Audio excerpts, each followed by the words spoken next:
Madame, Monsieur, bonsoir, voici les titres de ce journal. Un an jour pour jour, les Bleus ont glorifié le pays grâce à leur victoire à la Coupe du Monde 2018. L'équipe de France est championne du monde et obtient donc une deuxième étoile. Didier Deschamps, l'entraîneur des Bleus, sera notre invité dans ce journal. Festivité du 14 juillet, un magnifique feu d'artifice a été tiré sur l'esplanade du Trocadéro. Une belle tour Eiffel entourée par des feux d'artifice de différentes couleurs. À presque 2 semaines après l'arrestation d'Edgar Brassé, comment vit l'ex-fugitif et comment les enquêteurs savourent la fin de l'enquête périlleuse.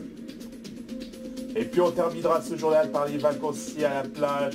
Comment profitent-ils de leurs vacances et quel business ça apporte aux commerçants au bord des plages? Ils l'ont fait il y a tout juste un an jour pour jour. Les Bleus sont devenus champions du monde après une victoire inespérée au Mondial en Russie l'année dernière. Petit rappel de ce moment inoubliable avec Yves Lassay. On se rappelle tous de la fin du match qui s'est terminé sous la pluie, qui nettoie la sueur engendrée par nos joueurs emblématiques. Mais commençons depuis le début. Rappelez-vous, à Paris, on attendait impatiemment ce moment qui est la finale de la Coupe du Monde. Merci Mbappé, continue à faire rêver la France. Et le soir après le match fabuleux, c'est de nouveau la fête, surtout sur les Champs-Élysées, dont je rappelle que c'est la plus belle avenue du monde pour savourer la victoire des Bleus. Ça détend, presque avant qu'on avait les yeux rivés sur les écrans de télévision.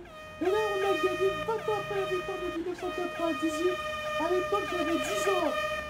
Bref, le 4 juillet 2018 est une nouvelle date inoubliable dans l'histoire du foot français.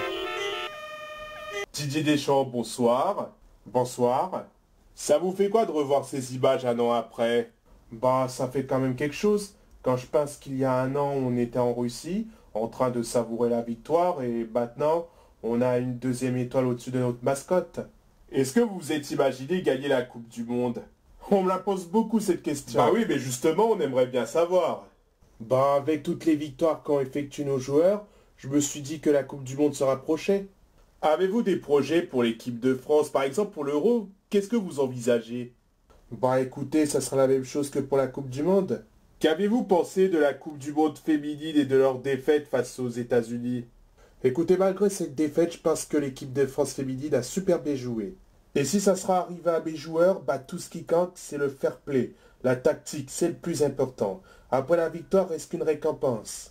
Merci Didier Deschamps, je vous souhaite une bonne continuation et continuez à endurcir l'équipe de France. Au revoir. Au revoir. C'est la fin de ce journal, merci de l'avoir suivi. Tout de suite la météo d'Evelyne Delia. Demain à 13h, vous retrouverez Thomas Hugues. Quant à moi, je vous retrouve demain pour le journal des 20h. Excellente soirée sur l'antenne de TF1.